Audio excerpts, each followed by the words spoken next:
நீலகிரி மாவட்டம் உதகமண்டலத்தில் 5 மணி நேரத்துக்கும் மேலாக தொடர்ந்து பெய்து வரும் கனமழையால் படகு இல்ல சாலையில் கடல் போல் தேங்கிய மழைநீரில் கர்நாடக மாநில சுற்றுலா பயணிகள் வந்த வாகனம் சிக்கிக்கொள்ள வாகனத்தையும் பயணிகளையும் தீயணைப்புத் துறையினர் பத்திரமாக மீட்டனர்.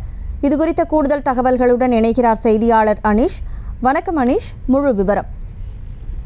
வணக்கம் கனிமொழி. நீலகிரி மாவட்டம் உதகை மற்றும் அதன் சுற்றுவட்டார பகுதிகளில் காலை முதலே மிதமான மழை துவங்கி கடந்த 5 மணி நேரத்திற்கு மேலாக தொடர்ந்து பல பகுதிகளில் கனமழை பெய்து வருகிறது. இதன் காரணமாக சாலைகளில் மழைநீர் வெள்ளமாக ஓடி வருகிறது. உதகை படகு இல்ல சாலையில் மழை நீர் கடல் போல் தேங்கியதால் அப்பகுதியில் வாகன போக்குவரத்தானது முற்றிலுமாக நிறுத்தப்பட்டு சுற்றுலா பயணிகளுடைய வாகனம் மாற்று வழியில் அனுப்பப்பட்டது. இந்த நிலையில் அந்த சமயத்தில் கர்நாடக மாநிலத்திலிருந்து வந்த சுற்றுலா பயணியின் வாகனமானது அந்த நீரில் சிக்கியது. இதனை அடுத்து தீயணைப்பு துறையினருக்கு தகவல் அளிக்கப்பட்டது.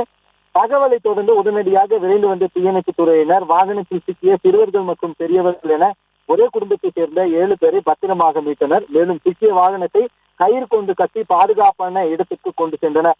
இச்சம்பவத்தால் அப்பகுதியில் சிறிது நேரம் பரபரப்பு ஏற்பட்டது. கனிமொழி, விவரங்களுக்கு நன்றி அனீஷ்.